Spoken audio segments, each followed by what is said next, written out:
So here we go again, recording another video, because yet there's so many ideas and so many things I would love to share and just speak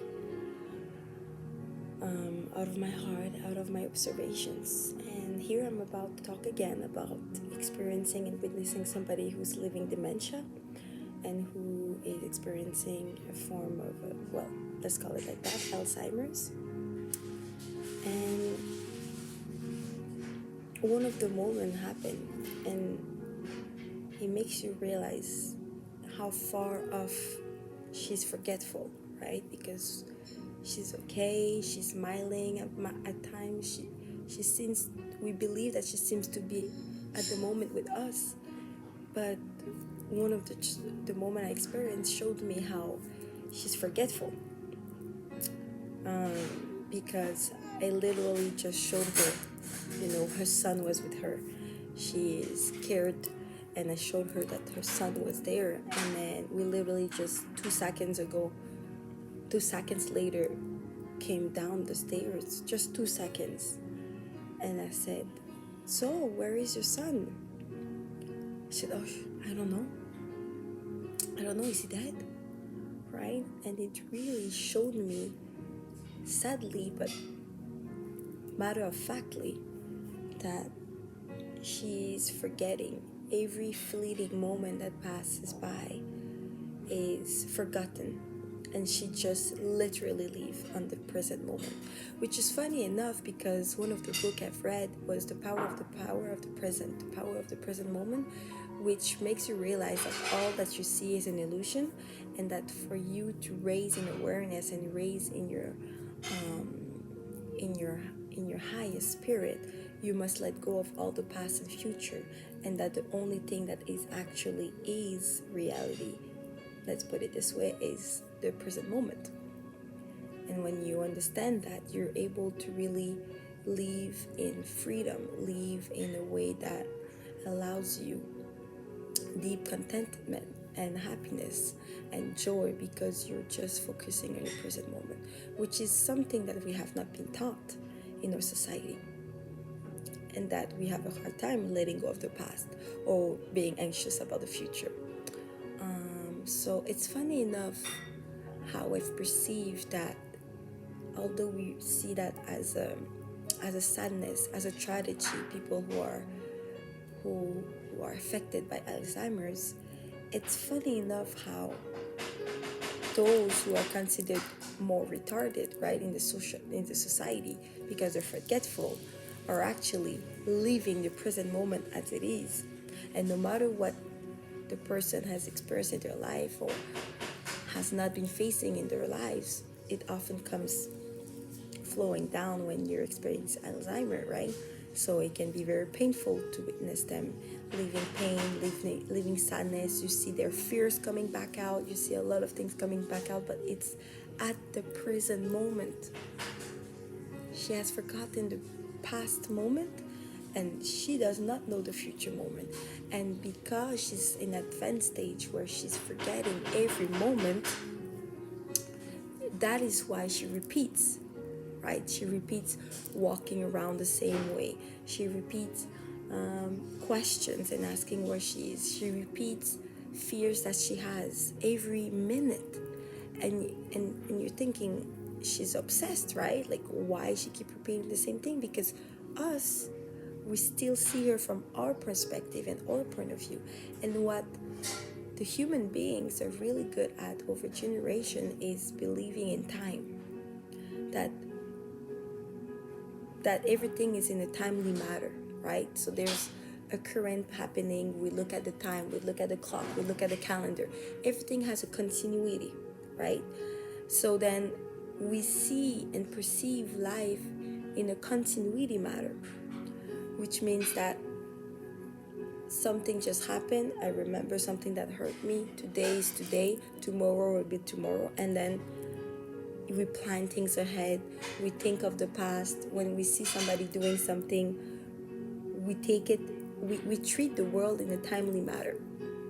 And so then when we see a person experience Alzheimer's and she seems to be understanding what we say, we take for granted that she's probably remembered what we just told her a moment ago, something, right? And that she lives in continuity with us because that's how we perceive life. But I've just realized that no, she is not. She literally is living every present, very short present moments. And although it's challenging for us, of course, to be experiencing that with her, to see her go through that, and us repeating ourselves, right? When you grow up with your elders, and when we often say that they start repeating themselves, right? Because the time, which is an illusion, it's starting to flee. It's fleeing out. And we've lived in our lives to be hand in hand with time. When in actuality, when you come back into nothingness, or you come back into alignment with God, no matter what makes you feel more comfortable, you are actually fleeing over the time that you for so long identified with. So basically, the human being identifies a lot with time, right? Time is part of our life. Time is part of our perspective of life. Time is part of how we perceive things. And this is actually the most precious things. And if there was no more time, clocks, watches, if there was no more signs of times fleeting and times going forward, I think that people would lose their mind. They would not feel confident. They would not feel comfortable anymore because that was their signs. That was their how should I say that? Reference points, right? So for her, who is experiencing Alzheimer, not only she doesn't remember that she doesn't remember, basically, right? So she doesn't feel the pain of not remembering because she's far advanced in her situation. So at least she doesn't have this pain of not, how should I say? She doesn't have the pain to be associating with time because she doesn't remember time. But her body concepts and her body programming is still there. There's still glimpses of them, right? So she's gonna do something that she used to, which is cleaning the floor, which is gonna grab some things, which is gonna touch things and trying to replace them. So there's still, right, mind, body, and soul. There's still the body's effects where she's gonna just like do the same thing that she used to do before, but that's not her mind telling her to do this way. It's her body that has been so used to do it, and unconsciously we seek familiarity. We seek ways that's going to bring us comfort, right? So her comfort zone is having this certain routine, having these things keep repeating, So coming back to time,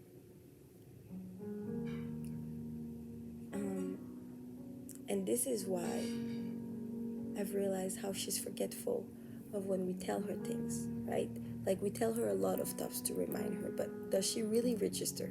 First, because it's a lot of information to go forward with, right, to process, and two, it's too complex for her to actually understand what you're trying to tell her. There's many words, and even though sometimes I'm asking her, what is that object?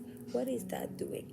It's very simplified now. She's not able to explain complex things. So this is why she's very visual and reads a lot and visual. Like she seeks faces that are familiar with her. She seeks things to read to make her understand where she's at, because the words are fleeting, right? We tell her a lot of stuff. We try to reassure her with words, and it goes through and goes out because it's forgotten. At the moment it comes into her brain, it's already forgotten. Whereas when the face is there visually, when the music is there and the songs keep playing over and over, it has a continuity to it, right? Because you're sitting in front of a face and the face is always there. You're being reminded, like, let's say even though you forget what we just told you because the words are fleeting away in the time lapse, the face in front of you is still there. So you're like, oh, I forgot. Oh, I see a face. Oh, I forgot. Oh, I see a face.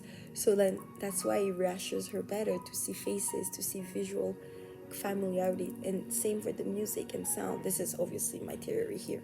But the music and sound, there's a musicality that keeps playing in her head, so that's comfort her, that comes back, and then again and again, so it's reminding her to be comforted, right? That's why she reads over and over a book or a page or whatsoever she's reading at that moment, that she seeks comfort. It's so every moment is literally a new moment, and I make peace with it now, because we make a lot of effort and energy to comfort her at this moment, tell her a lot of things, and it breaks her heart to see her go through challenges and pain and resistance that she didn't let go during her lifetime. And I've come to realize and came with peace that I have to let go. You know, her body, I don't know, her soul, if she's there, has to go through this cleansing, has to go through this pain, even though it repeats itself every day or every moment of the day. It's a challenge for people who loves her, but we have to let go, pray for her continually, and hope for the best, because no matter what, we are all responsible and imputable of our own actions in this life, right? We are all responsible to free ourselves and cleanse ourselves towards the kingdom of God, towards the alignment with God, towards the purity of His being. So although we can bring her comfort to this current moment, or help her, pray for her, or love her, she has to be the one to seek this freedom, to seek this surrendering. And we can only be there, but we must let go. That she is living what she's living right now. She has to live it. And I've been trying to see how we can try to make her life better, how to make her daily life less worrisome, less stressful, less everything, and to just be and be at peace, and not try to control the outcomes, not to try to control her progress in memories, not to try to do all of things. Just, I think the best thing is just to go with the flow of her current moment, keep praying for her, and if she's in the right headspace, ask her if she wants me to, if she wants us to pray with her, right? Because when a body container and a soul ask for permission for a prayer, it's much more powerful, and it's much more it yields much more results, I believe, just because she gives permission and then she's seeking it out, even though she doesn't comprehend completely what she's seeking out or what she's praying for. She opens her heart and her soul for this prayer reception. So this is what I've realized. So if ever that helps you in whatever you're experiencing as well, with a close member of yours that is living Alzheimer, you know, like, one, they're living their moment every day, to the continuity they can actually see. It's not the words, but more visually what brings her comfort. And I do believe that because we can do it, of course, not every family can take over full-time somebody to take care of, which I completely understand.